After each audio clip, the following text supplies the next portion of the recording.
जबलपुर में एक पिसनहारी की मड़िया नाम का अतिशय क्षेत्र है।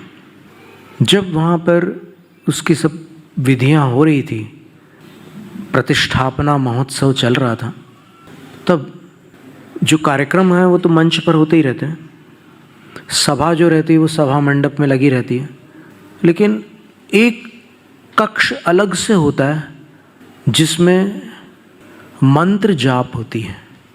वो मंत्र जाप वाला जो कक्ष होता है वास्तव में उस संपूर्ण महोत्सव का पावर हाउस वही होता है।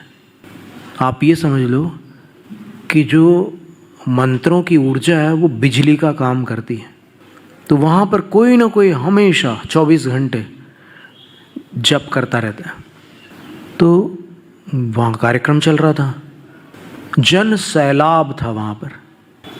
तो उस समय कटनी वाले विद्वान पंडित जगन मोहन लाल जी शास्त्री वो मंत्र मंडप में बैठ करके जप कर रहे थे और बड़ी अटूट श्रद्धा के साथ कर रहे थे।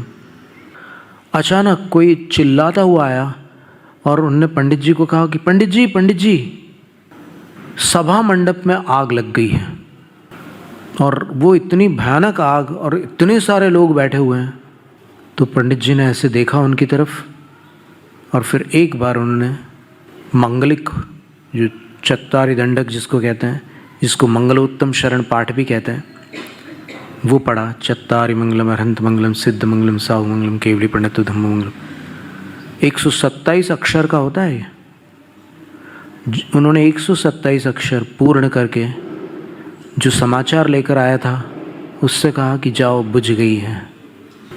और वहाँ सच में आग बुझ चुकी थी। इसलिए हम व्यक्तिगत रूप से कभी भी गृहस्थों को साधारण नहीं समझते। गृहस्थों में भी रत्न होते हैं। तो कितनी बड़ी बात है वो।